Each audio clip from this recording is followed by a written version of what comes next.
Bienvenue dans le débat sur France 24 consacré à la Coupe du Monde au Qatar avec le tout premier match pour l'équipe de France face à l'Australie. C'est dans un peu moins d'une heure, à 20h heure de Paris, 22h à Doha. Les Bleus sont arrivés dans la peau des champions du monde en titre, 4 ans et demi après leur victoire en finale de l'édition russe face à la Croatie. Un statut flanqué d'une malédiction.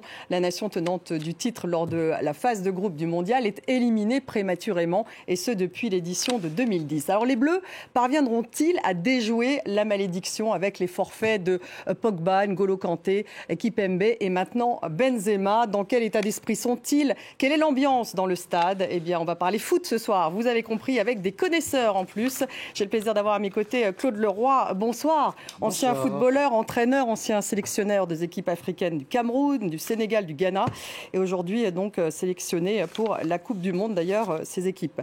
Merci d'être avec nous ce soir. Sylvain-Henri Cissé, bonsoir. Bonsoir. Consultant en sport international, membre du conseil scientifique Sport, Histoire et Citoyenneté pour Paris 2024. Bienvenue à vous également. Jérôme Gessel, bonsoir, journaliste sportif et écrivain, auteur de La face cachée du foot business, c'est chez Flammarion, et également d'une biographie de Platini, Entre nous, coécrit d'ailleurs avec Platini, et ça c'est aux éditions de l'Observatoire. Bienvenue à vous. Nous avons en direct du stade Al Janoub au Qatar, ce n'est pas très loin, c'est à 18 km de Doha, notre envoyé spécial Elliot Samuel. Elliot, bonsoir.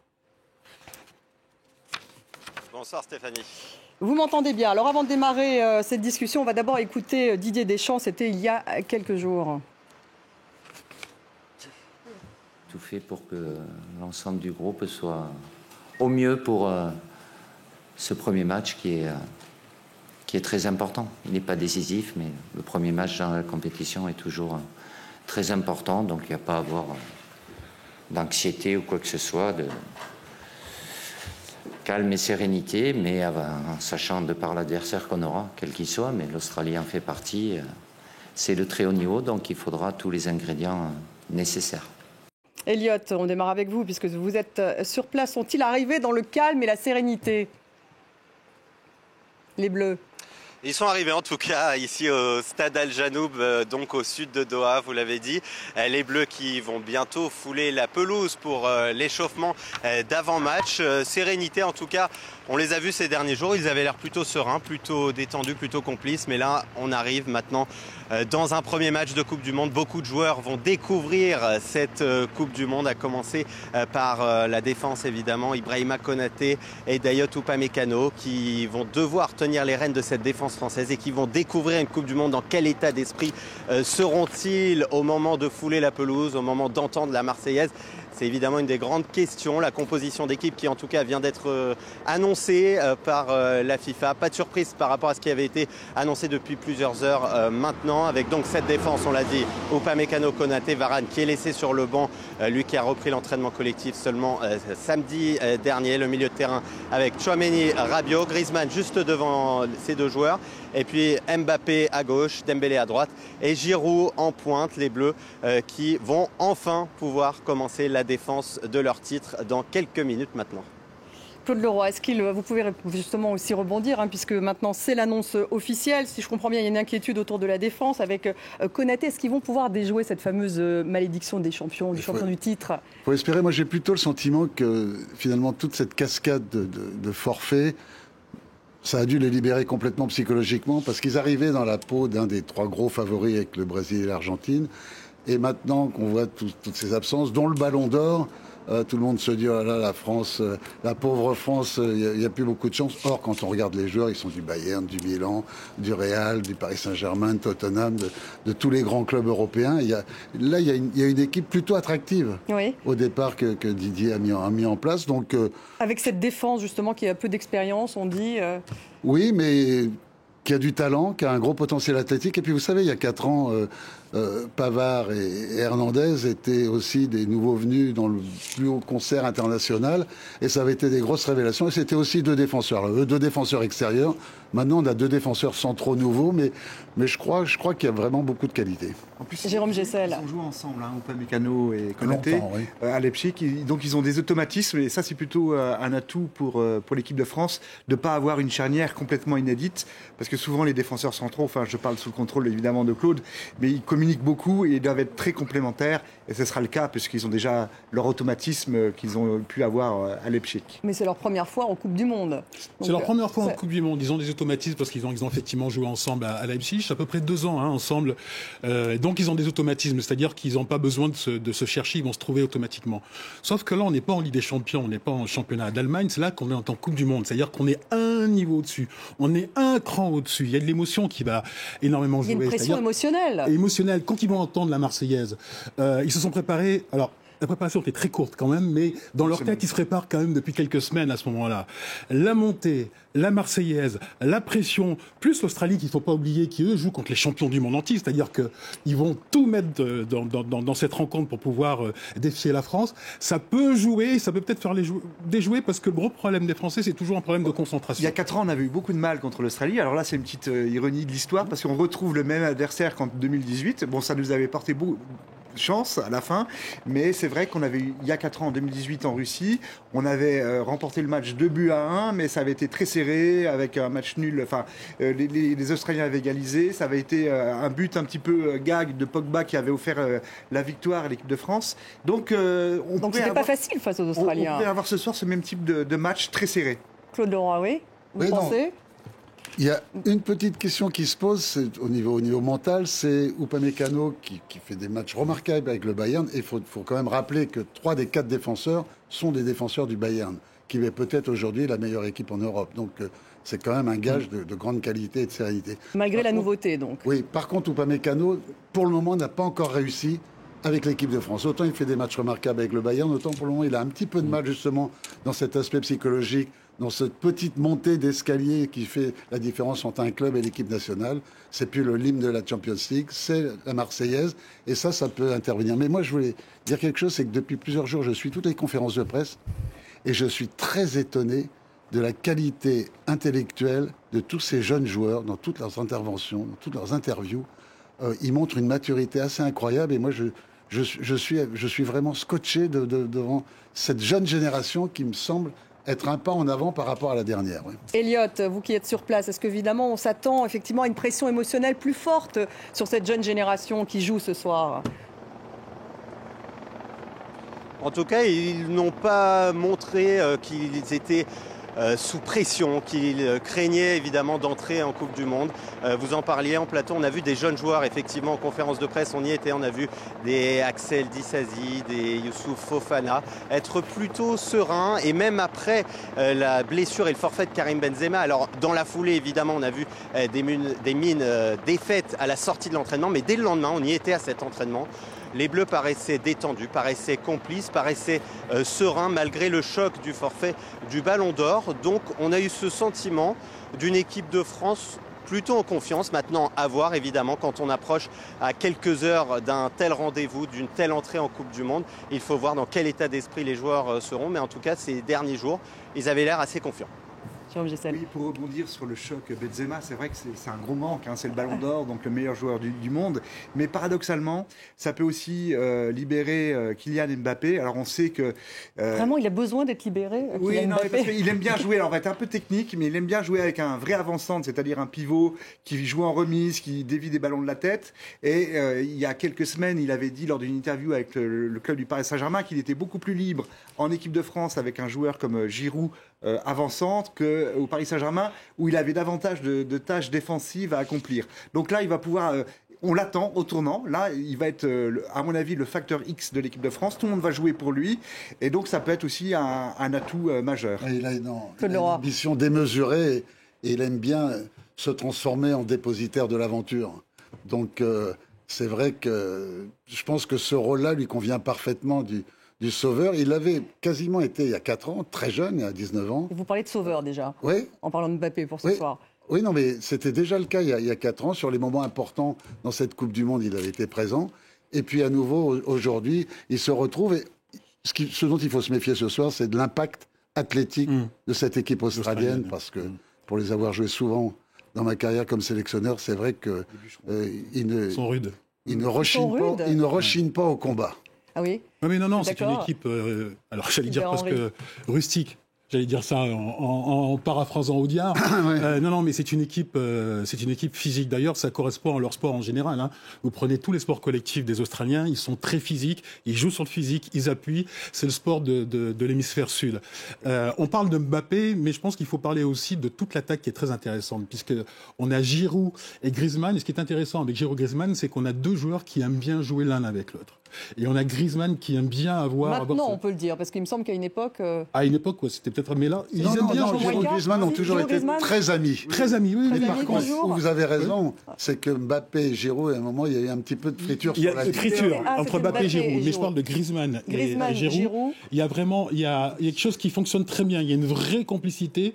Et je crois que ça va être intéressant de les voir fonctionner. Surtout avec un Giroud qui n'hésite pas justement à tout de suite être dans le défensif dès que l'équipe a besoin de lui. Donc il n'hésitera pas à revenir. Et c'est un joueur aussi qui, sur le plan athlétique, Giroud, qui sur le plan physique s'impose. Et dans ce combat, parce que ça va être un combat contre les Australiens, je pense, ce soir, on aura besoin d'un Giroud. Ma seule réserve, c'est sur son âge, hein, puisque Giroud a 36 ans. Et c'est de me dire comment il va pouvoir enchaîner aussi des matchs tous les 3 jours, à haute intensité. Est-ce qu'il va pouvoir jouer tous les matchs Alors on parle des trop jeunes et puis il y a les trop vieux. Donc vous écoutez.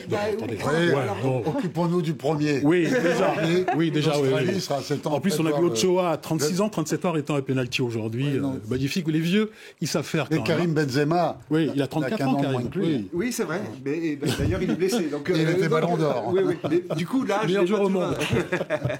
Griezmann, en tout cas, il va disputer, lui, sa 3e Coupe du Monde. Donc, ça fait quand même, là, pour le coup, c'est un joueur aguerri. Ah, bah, c'est un cadre. Oui, il va pouvoir apporter son expérience. Alors, c'est vrai qu'on parlait des vieux et des jeunes. Ce qui est bien dans une équipe aussi, c'est d'avoir ce mélange entre les plus anciens et qui transmettent leur expérience. Et par exemple, l'équipe du Brésil a fait ça, a fait appel à des anciens qui ne seront peut-être pas titulaires comme Dani Alves, mais c'est pour transmettre un petit peu le vécu aux plus jeunes joueurs et justement qu'ils soient moins inhibés sur le terrain. Des très très très anciens là, avec Dani Alves. Oui, Griezmann, il est en train de faire d'accomplir une performance incroyable. Je crois que ce soir, c'est son 68e match consécutif sans interruption en démarrant un match avec l'équipe nationale, ce qui n'est jamais arrivé. Pas de blessure.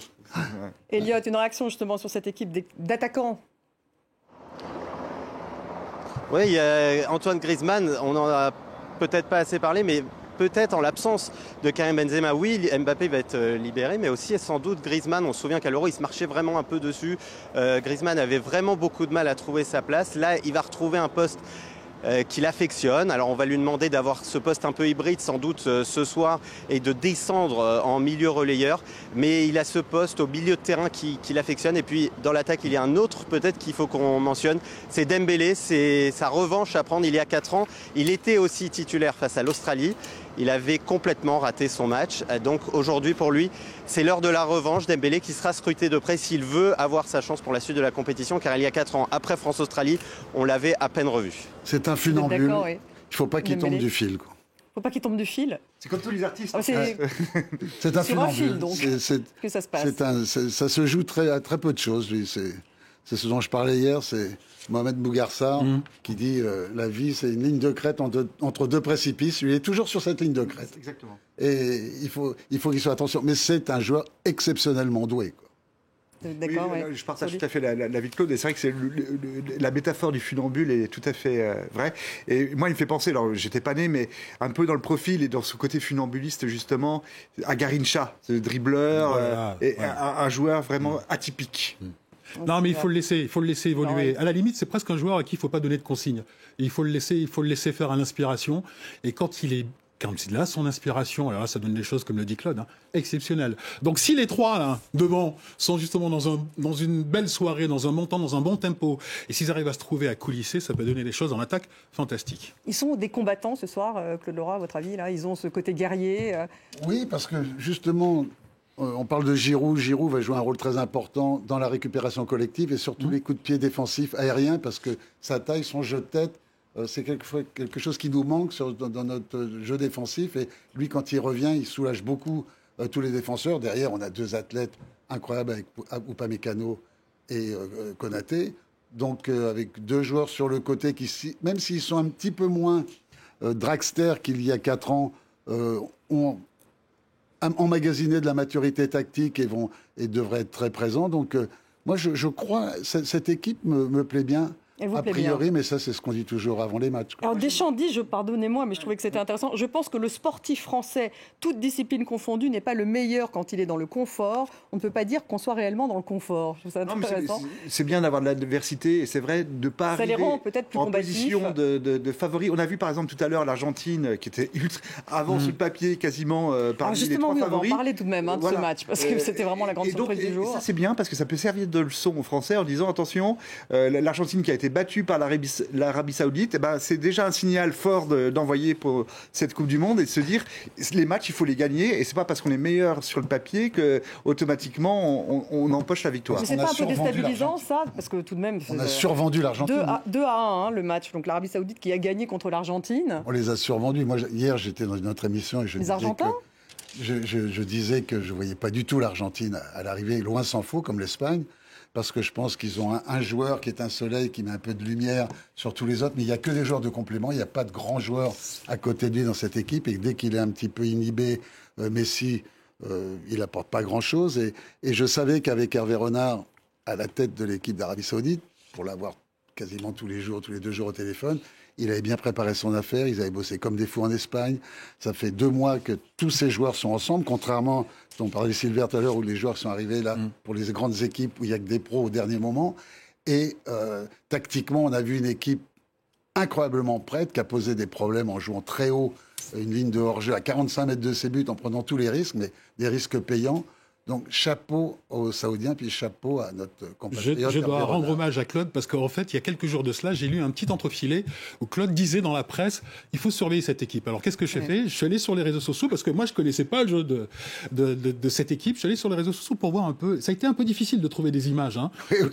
Mais j'ai trouvé quelques images et je me suis rendu compte qu'effectivement, ils étaient en place, que c'est une équipe qui physiquement, tactiquement était, comme vous l'avez dit, en place, notamment avec des blocs qui coulissaient très très bien. Et moi, ce que j'ai aimé, c'est qu'en deuxième période, ils n'ont pas bloqué le jeu. Parce qu'ils auraient pu se dire, bon, ça y est, on perd 1-0 face à l'Argentine, on va assurer. Non, ils ont quand même décidé d'aller de l'avant, de pousser vraiment vers l'avant. Et ça, c'était vraiment très, très intéressant. Donc, chapeau à cette équipe d'Arabie Saoudite. Ils ont livré un très grand match aujourd'hui. Absolument. Des leçons à tirer pour les Bleus? Ça veut dire qu'il n'y a pas de petite équipe en Coupe du Monde et qu'il faut se méfier évidemment de tout le monde. Non, vous savez, tout le monde, depuis hier, disait l'Arabie Saoudite, ça va être comme le Qatar. Les gens qui connaissent tout au foot, qui portent déjà des jugements définitifs alors qu'on est au 2e jour de compétition. Non, il y a des grandes différences entre les équipes. Le Qatar vaut beaucoup mieux que ce qu'ils ont montré au match d'ouverture, où les cheikhs et les émirs, ayant dû multiplier les visites dans les vestiaires, les ont tétanisés, les ont complètement inhibés en disant vous avez la responsabilité de l'honneur de tout un pays, et je pense qu'ils les ont bousillés psychologiquement. On va voir qu'après, ils sont quand même meilleurs que ce qu'ils ont montré, mais l'Arabie Saoudite, c'est un très grand pays de football, c'est un pays où, moi aussi j'ai souvent joué, il y a 40 ou 45 000 personnes pour les matchs de championnat. C'est véritablement... Donc vous, ça ne vous a pas surpris? Non, c'est une grande nation de Et foot. attention à la suffisance, hein, attention à la suffisance, parce que là, les Argentins ont été suffisants. Le Brésil est en train d'être suffisant, parce que ça y est, Neymar a collé une 6e étoile sur son short, et il commence à dire, ça y est, on a préparé des danses, une dizaine de danses pour célébrer les buts. Attention à la suffisance, il faut que l'équipe de France aujourd'hui soit concentrée. L'Australie est techniquement est moins bonne, mais il faut qu'ils soient concentrés, qu'ils fassent le match, parce que s'ils sont pas concentrés, s'ils sont suffisants, ils risquent d'avoir des soucis. Tout le monde relise le bûcher des vanités. Exactement. Voilà. Exactement. Vous êtes d'accord, Elliot, vous qui êtes sur place, il faut relire le bûcher des vanités. En tout cas, les Bleus l'ont peut-être lu avant ce match. Ouais, c'est une piqûre de rappel, en tout cas, ce match de l'Argentine tout à l'heure. Mais je pense pas que les Bleus vont prendre cette équipe d'Australie de haut pour plusieurs raisons. Tout d'abord, il y a 4 ans, ils ont affronté cette équipe d'Australie. Ils se souviennent de comment s'est passé ce match, qu'ils s'en sont sortis à la toute dernière seconde, enfin dans les 10 dernières minutes en tout cas, de très peu. Et puis, il y a la leçon de l'Euro de l'année dernière. Les Bleus sont arrivés assez confiants à l'Euro l'an passé. Ils ne vont pas reproduire, je pense, les mêmes erreurs, en tout cas on n'espère pas. L'année dernière, ils menaient 3-1 à quelques minutes de la fin contre la Suisse. La qualification pour les quarts de finale était assurée. Je pense que la leçon a été retenue. Et puis il y a cette cascade de péripéties, de forfaits qui a enchaîné cette piqûre de rappel pour les Bleus. Donc normalement, avec tous ces enchaînements, ils ne devraient pas prendre cette équipe d'Australie de haut. En tout cas, ce sera surveillé dans quelques minutes. Claude Laurent, en tout cas, le temps de préparation a été particulièrement court. Il a fallu s'adapter. C'est compliqué pour une équipe. Oui, c'est difficile pour avoir préparé beaucoup de grandes compétitions, des Coupes du Monde, des Coupes d'Afrique ou des Coupes d'Asie. C'est vrai que quand on n'a qu'une semaine pour faire venir tous ces joueurs, en plus en ne connaissant pas exactement dans quel état physique ils arrivent, parce que c'est assez disparate, on ne connaît pas en plus les modes de préparation qu'il y a eu dans les différents clubs, donc c'est difficile, mais on a la chance. Alors quand j'entends qu'il est vilipendé, critiqué avant même que, comme il l'était en 2018, comme il était en 2014, Didier Deschamps, qui pour moi est le meilleur entraîneur français de tous les temps, son palmarès plaide pour lui, je comprends pas bien. Et lui, il aura, comme le disait notre ami à Doha, il aura eu le temps de mettre tout le monde en garde et de bien leur répéter que l'Australie, ça va pas être une partie de plaisir, qu'il va falloir véritablement être prêt mentalement à un combat difficile au niveau athlétique. Et à partir de là, on fera la différence techniquement. Mais il faut déjà être au même niveau qu'eux au niveau athlétique. Préparation très courte, hein. Donc ça c'est très inédit, il faut le rappeler. Oui, donc il y a des joueurs qui sont arrivés blessés. On pense à Benzema qui est arrivé blessé. Alors moi beaucoup de blessés. Beaucoup de blessés. Alors moi la seule réserve que j'ai, en fait, Didier Deschamps a renoncé à prendre un 26e joueur. Là j'aimerais bien avoir l'avis de Claude. Ils sont 25. Ils sont 25. Il aurait pu prendre un 26e. Moi j'aurais bien aimé qu'il prenne Martin Terrier. Alors il a expliqué que peut-être pour l'équilibre du groupe c'était compliqué, mais je pense que d'offrir une Coupe du Monde à un joueur on avait la possibilité de prendre un joueur en plus. Voilà, ça c'est un choix que franchement j'ai pas trop compris. Il y avait 66 sélectionneurs d'ailleurs avec le forfait de Benzema, chacun voulait avoir son joueur. Non, sur la préparation qui était courte, moi je trouve que c'est très bien parce que ça évite cette période très très longue où l'équipe est sous le feu de la presse. On se souvient de 98, ce que Aimé Jacquet a pris dans la figure juste avant de rentrer dans la compétition. Finalement, c'est pas si mal parce que ils se font pas si critiquer que ça. Il y a eu en plus l'épisode Benzema qui a détourné un peu l'attention, donc ça les a mis un peu, surtout avec les réseaux sociaux aujourd'hui qui sont très actifs et qui peuvent avoir une incidence aussi sur le moral des joueurs. Donc je trouve que c'est très très bien. Je pense qu'il a voulu stabiliser son groupe en n'appelant pas en joueur. En même temps, les critiques de la presse en 98 n'ont pas porté préjudice à l'équipe de France puisqu'elle a été championne du monde. C'est qu'on dit à posteriori, mais sur l'instant, je peux vous dire que ça a été un enfer pour Aimé Jacquet. Oui, jusqu'à aujourd'hui. Jusqu'à aujourd'hui, il le vit très très mal. Il vit très très mal. Oui, parce que là c'était ad nominem, c'était vraiment des critiques qui touchaient l'homme, et là ça allait au-delà de la simple critique. Mais pour parler du joueur, pour répondre, oui, 25, je crois qu'il a voulu stabiliser son groupe. Et puis, quand vous êtes sélectionneur, ce sont des joueurs professionnels. Leur fonction, c'est de jouer. Ouais. Quand vous en avez 25, vous savez que quand vous faites votre équipe, il y a 14 déçus. Quand vous en avez 26, il y en a 15. Moins vous êtes déçus, mieux vous vous portez. Complètement. Ah, c'est pas mal. Elliot, moins vous êtes déçus, mieux vous vous portez. Donc 25 joueurs au lieu de 26. Ça faisait partie de la sélection. Oui, mais Didier Deschamps, il faut le rappeler, en début de semaine, il avait rappelé Marcus Thuram à la surprise générale. Il avait appelé en fait un 26e joueur de manière assez surprenante. Et quand il l'a appelé, on s'est un peu tous posé la question si c'était déjà pour pallier peut-être un éventuel forfait de Karim Benzema, ou en tout cas Karim Benzema n'allait pas pouvoir tenir sa place, au moins pour le début du mondial. Donc là, désormais, il est totalement forfait. Mais il a en réalité déjà appelé un remplaçant à Karim Benzema. C'était avant son forfait, le premier jour du rassemblement. Claude Leroy, est-ce que la clé, c'est la cohésion du groupe ? Oui, mais c'est la clé de toutes les équipes, c'est l'ambiance qui règne. On sait qu'il y a toujours des petits tiraillements dans une équipe, mais on a l'impression que ce groupe vit très bien. Comment on l'explique ? Parce qu'on a beaucoup parlé des dissensions entre les uns et les autres. Il y a des joueurs qui quand même se connaissent depuis longtemps. Les leaders sont des leaders sains, sont des leaders de qualité, même s'ils ne sont pas toujours les plus charismatiques au monde comme Hugo Lloris, mais c'est quelqu'un qui a les pieds sur terre, qui pose les vraies questions. Moi, j'ai regretté qu'on n'aille pas un peu plus loin sur ce bandeau LGBT et qu'on ne soit pas un petit peu plus courageux dans cette affaire-là, parce que je pense que la FIFA aurait été quand même mise en péril. C'est intéressant que vous y reveniez, parce qu'effectivement, ils ont dû y renoncer, y compris toutes les autres équipes, les équipes européennes qui voulaient d'ailleurs le porter. La FIFA l'a interdit. En tout cas, ça c'était la dernière décision de la FIFA. Très bien, alors que si les 32 équipes avaient décidé, comme un seul homme, de porter ce brassard, personne n'aurait discuté, et la FIFA n'aurait fait pas le figure et n'aurait pu discuter. Donc vous pensez que les sportifs auraient dû s'engager? Je pense que c'est pas parce que, et dire à la FIFA on le porte. On entend un docteur, un architecte, un ouvrier, un remouleur, il peut avoir aussi des idées politiques. On a l'impression que les footballeurs professionnels ou les entraîneurs sont coupés de ce monde-là. Non, pas du tout. On est des gens comme tout le monde et on a aussi le droit de défendre des causes. C'est intéressant. Jérôme, c'est aussi qu'on a pu se rendre compte de la duplicité de Gianni Infantino, qui à la fois dans un double discours dit qu'il se sent gay pied, mais qui d'un autre côté interdit le brassard multicolore. Alors il dit qu'il veut respecter les traditions du Qatar, ça c'est l'argument d'ailleurs. Ça c'est tellement facile en fait de se coucher comme ça, mais il en a l'habitude de toute façon, donc on n'est même pas surpris, mais c'est vrai qu'il manque à la tête du football un homme fort, et on voit très bien d'ailleurs... Déjà dès le départ, un peu les petites dérives qui peuvent exister. Par exemple, là, il a dit, parce qu'il n'a jamais été footballeur, donc il dit il faut absolument faire. Même moins footballeur que footballeur. Hein. Il avait les maillots à l'époque. Et en fait, là, il y a des arrêts de jeu de 14-10 minutes, parce qu'il voudrait, M. Infantino, qui est 45 minutes de temps de jeu effectif. Non, c'est Colina, c'est le responsable des arbitres. Oui, enfin, Colina, il n'est pas autonome dans ses décisions. Colina, ça, je peux vous le dire. Bon. Si vous connaissez un petit peu le fonctionnement de la FIFA... Non, mais là, il faut penser à la démarche politique d'Infantino. Infantino, il se projette déjà sur la prochaine Assemblée Générale de la FIFA qui aura lieu à Kigali en mars prochain. Et lors de cette Assemblée, qu'est-ce qu'il veut? Il veut absolument avoir déjà les voix de l'Afrique, il veut avoir les voix de certains pays pour qui ce problème, et je ne prends pas parti, je constate, pour qui ce problème justement des couleurs LGBT pose problème. Donc il a une démarche purement politique, et c'est des messages qu'il fait passer à travers ce discours. Une démarche politique contre une autre démarche politique, dans ce cas. En disant qu'il ne faut jamais interférer avec la politique quand on est dans le... Exactement, c'est paradoxal. C'est paradoxal, mais il se projette déjà. Ma femme devait être contente, parce qu'elle qui me reproche toujours d'en mettre plein la tête à Infantino, pour une fois, je n'avais pas parlé d'Infantino. on revient sur Infantino, pour moi... Il est pathétique, parce qu'il parle à l'Afrique, justement, aux 54 pays africains, il ne parle jamais de foot, il ne parle que de fric. Exactement. Ah, il a une démarche de chef d'entreprise, il le reconnaît. Il l'affirme. C'est vrai qu'on est loin là, du rectangle vert. Il habite à Doha. Il habite à Doha. Ça pose un problème, ça, effectivement. Ouais.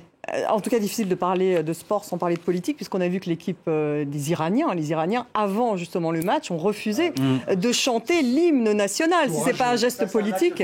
Sans doute l'acte le plus fort depuis le début de cette Coupe du Monde. Ah, franchement, j'ai dit chapeau. Des Iraniens, donc des hommes qui défendent la cause des femmes.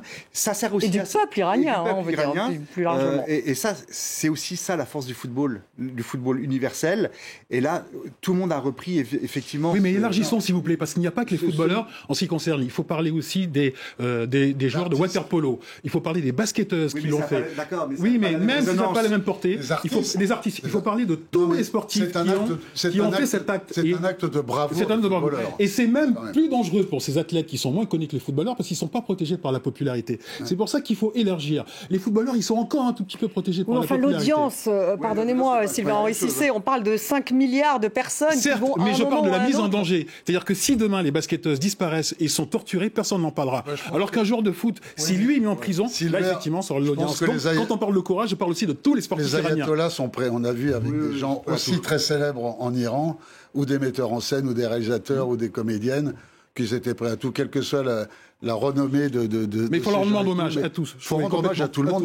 Mais ce que les footballeurs ont fait... vous dites ils doivent s'engager quand même, ces footballeurs. Mais bien sûr, on doit toujours s'engager. Moi, j'ai passé ma vie à m'engager politiquement pendant toute ma carrière, et de footballeur et d'entraîneur.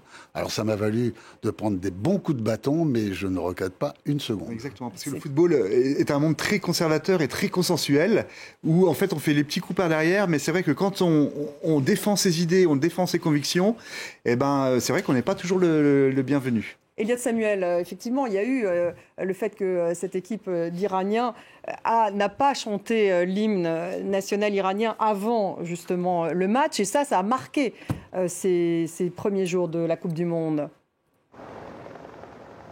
Oui, bien sûr, ça a été un des moments forts de ce mondial. On en a beaucoup parlé ici à Doha. C'était l'un des premiers actes forts en réalité. Et parce que la FIFA, on a vu que la FIFA a réussi par de très nombreux moyens à bloquer les équipes. On a parlé du brassard LGBT et ils ont tout tenté. Au début, c'était financièrement seulement, et toutes les équipes qui souhaitaient le faire, et ça n'a pas été le cas de la France de manière assez surprenante. Les équipes qui avaient dit, même si on a une amende, on portera ce brassard, ils allaient le faire. La FIFA, elle a réussi à trouver le moyen. C'était en mettant une sanction sportive, à savoir des cartons jaunes aux joueurs qui portaient le brassard. Et là, évidemment, ça change tout, parce que les sélections ne veulent pas perdre un joueur sur un carton rouge bêtement pris. Donc là, c'était le premier acte fort qui a fait beaucoup parler, qui a réjoui beaucoup de gens, qu'on puisse quand même contourner certaines règles de la FIFA et qu'on puisse encore s'exprimer sur un terrain de foot. Claude Leroy, l'objectif du président de la FFR, il me semble, c'est l'arrivée en demi-finale. Finalement, c'est quoi? C'est l'avenir de Deschamps qui se joue là? C'est ce qu'il a dit. Il a dit qu'à partir du moment où l'équipe arrivait en demi-finale, c'est Didier qui déciderait si oui ou non il continue son aventure à la tête de l'équipe de France. Je pense que c'est un objectif qui me paraît abordable, malgré les départs et malgré les blessés. Mais après, quel sera l'avenir aussi de Noël Le Graët après la Coupe du Monde? C'est en demi-teinte aussi. Après, la plus belle porte de sortie pour Didier Deschamps, ce serait de remporter cette Coupe du Monde et de partir. C'est ce qu'il ferait. Voilà, je pense. Le connaissant, c'est ce qu'il ferait. Parce qu'on ne peut pas faire mieux. Bon, il n'a pas gagné l'Euro avec l'équipe de France, en tout cas en tant que sélectionneur. Mais là, il aurait accompli un exploit si on la gagne, magnifique. Si les Bleus la gagnent. Et s'ils arrivent en demi-finale seulement. C'est le début d'une bonne performance. Mais ils ne s'en contenteraient pas, Didier. Non, dans les années 80, on aimait bien les demi-finales. Maintenant, on est un peu plus... Oui, et aussi, tout dépend de la manière. Tout dépend de la manière, de ce que cette équipe va nous donner, du jeu qu'elle va nous proposer, de la manière dont on sera derrière nos télévisions à l'encourager. Les émotions qu'ils vont créer, ce qu'on va vivre, c'est la manière qui sera importante. Même s'ils s'arrêtent en huitième, même s'ils s'arrêtent en quart, mais ils nous donnent de l'émotion, eh bien ça, c'est important. Vous savez pourquoi? Pour les jeunes, pour les amateurs, pour le football amateur, c'est ça qui est important aussi. C'est-à-dire que la Coupe du Monde, elle a une incidence et une importance capitale pour tous les autres footballs. Parce qu'on parle des pros, là on parle des 0,2% qui sont au-dessus de la crème. Mais le football, ce sont des millions de joueurs qui jouent. Alors même, il y a du football en marchant. J'ai découvert ça il y a très peu de temps. Donc c'est pour aussi bien pour les vieux le football en marchant que pour les jeunes. Pour tous ces joueurs-là, c'est extrêmement important. Ça intervient dans des séances d'entraînement en marchant pour justement développer le sens tactique chez les joueurs. Moi, ça m'arrive. Je l'ai testé, c'était marrant. Maintenant, il joue en marchand, d'ailleurs. Alors, justement, en parlant de l'audience, Claude Leroy, est-ce que vous savez si finalement cette Coupe est aussi suivie, cette Coupe du Monde, que la précédente, avec toutes les controverses qu'il peut y avoir autour du Qatar? Malgré les esprits chagrins, moi, je vois autour de moi, je vois très peu de gens qui disent finalement... Certains disaient non, je ne vais pas la regarder, puis je leur demande alors, ils me disent oui. Le match d'ouverture a fait plus d'audience en France que celle de 2018. Ah oui, donc finalement, toutes ces controverses autour du Qatar... Le foot, oui, bien sûr. Le foot, c'est le foot. Des controverses et des fantasmes. Souvenez-vous, on avait participé à une émission justement sur faut-il boycotter le Qatar, c'était il y a 2 semaines. Et en fait, il y avait beaucoup de fantasmes, même sur la température qu'il allait faire. Il n'y avait pas que des fantasmes, vous le savez. Non, mais il fait 24 degrés là, à Doha. Alors que certains contempteurs et speakers qu'on allait jouer sur 45 ou 50 degrés, il fait 24 degrés. Voilà. Claude Leroy, vous devez nous quitter à 45, c'est ce qu'on m'a dit, donc c'est une petite minute. Bon, ils vont y arriver, là. Ils vont déjouer cette malédiction ou pas, en un mot? Oui, j'aimerais bien que ce soir, justement, ce dont parlait Sylvain tout à l'heure, c'est qu'ils montrent du talent, qu'on se régale, parce qu'il y a quand même 4 joueurs offensifs très complémentaires. Un qui n'est pas le plus talentueux, mais quand même très présent par sa puissance athlétique.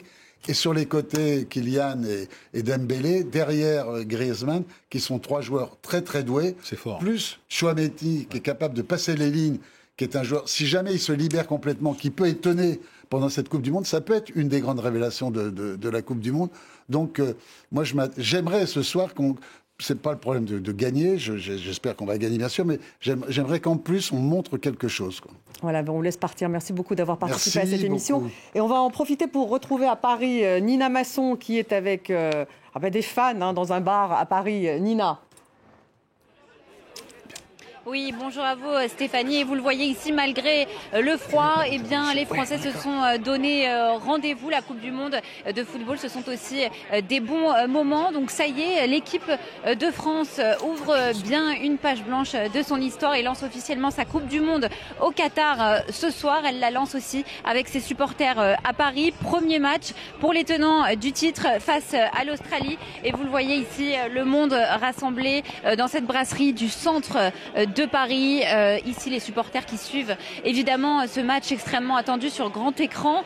Et tout le monde sent bien ici que c'est aussi l'heure de vérité pour les Bleus qui doivent se rassurer après avoir perdu beaucoup de leurs joueurs clés ces dernières semaines, dont le plus connu, le Ballon d'Or, bien sûr, Karim Benzema, qui a déclaré forfait ce week-end. Autres grands absents, N'Golo Kanté et Paul Pogba. Alors forcément, les Bleus misent beaucoup sur leur attaquant star star, Kylian Mbappé. Kylian Mbappé, une Coupe du Monde assez atypique pour les Bleus, on l'a dit, mais aussi pour les Français, puisqu'il s'agit, cela peut paraître anecdotique, mais il faut le préciser, c'est le premier mondial qui a lieu en automne, mais malgré le froid, vous le voyez, les supporters sont là, comme Yves qui est avec nous. Bonjour à vous Yves. Alors, pourquoi vous avez choisi de faire le déplacement ce soir ? Il fait froid, mais on est venu quand même parce qu'on est venu soutenir l'équipe de France. On est venu pour la Coupe du Monde. Moi, je suis pas un fan de foot, mais j'adore la Coupe du Monde. On oublie tout, le froid, les polémiques. Bien sûr, et Dieu sait s'il fait froid ici. Et vous, Xavier, les polémiques, elles sont derrière vous ce soir. À quoi vous pensez ? Ouais, la terrasse n'est pas chauffée, donc on n'a pas trop de scrupules et on est là pour passer un bon moment entre amis, en famille. Voilà. Donc on a décidé d'oublier les polémiques. Voilà, alors merci beaucoup à vous Yves et Xavier. Pour les spectateurs, évidemment, le mondial au Qatar pose beaucoup plus de questions que d'habitude, donc en raison des polémiques qui entourent le pays hôte. C'est inédit, on nous l'a dit aussi dans les rues de Paris. Beaucoup de Français ont décidé de boycotter cette Coupe du Monde et de ne voir aucun match. Mais on le voit ici dans ce bar parisien, eh bien, la Coupe du Monde semble pour le moment bel et bien résister aux polémiques. Merci beaucoup Nina Masson, donc nous envoyée spéciale dans ce fameux bar-restaurant parisien Silver. Donc on parlait justement de cette audience. Finalement, il y a peu de gens boycottent. Et puis finalement, même ceux qui ne s'intéressent pas au football tous les jours, ils regardent la Coupe du Monde. C'est ce que vient de dire Nina. J'ai les mêmes à la maison. Ils regardent la Coupe du Monde. Oui, mais même déjà, s'ils ne sont pas fans de foot. Ceux qui boycottent, on ne pourra pas s'en rendre compte puisqu'ils seront dans l'intimité de leur appartement. Et on se rend compte que pour l'instant, ça n'a pas d'incidence. Et je crois que il faudra continuer à s'intéresser effectivement aux conditions des travailleurs durant la préparation de cette Coupe du Monde, au nombre de morts, à tous les sujets qu'on a abordés ces derniers temps. Dont vous avez parlé ici. Mais je crois que là, on a besoin, en ce moment, de faire un petit stop. Parce qu'on est dans une crise économique qui est très dure. On a une guerre qui est à 1000 km de Paris. Nous avons des conditions qui sont vraiment très difficiles. Et là, je crois que les Français, ils veulent attraper un petit moment qui va leur donner, vous savez, la petite fenêtre, le rayon d'espoir, le soleil que l'on peut observer. Et c'est le football qui peut l'apporter.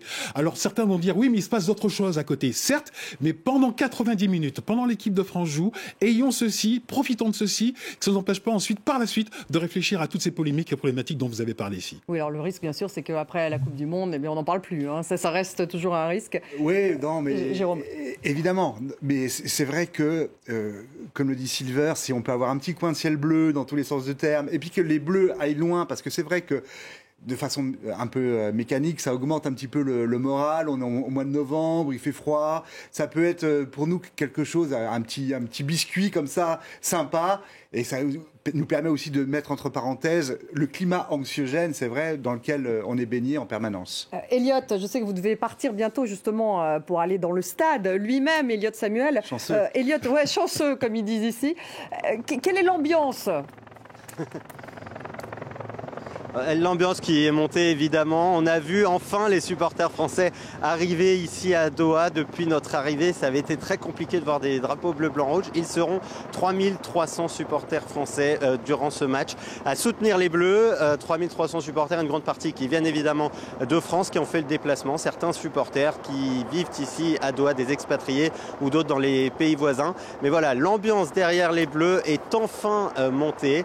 Et maintenant, le match va pouvoir commencer dans quelques petites minutes et ils espèrent tous, ils attendent tous cette première victoire des Bleus qui les placerait en tête de ce groupe D. Bien sûr, on vous retrouvera après le match, Elliot. On vous laisse aller vous diriger vers le stade. Je suis désolée de vous reposer cette question, Jérôme, mais forcément j'ai envie de la reposer. Est-ce qu'ils vont déjouer cette fameuse malédiction, parce qu'on n'a pas eu qu'une finalement, entre les forfaits. Oui, alors c'est vrai que vous titrez la malédiction des Bleus. Non, mais non, il faut être un peu optimiste. Non.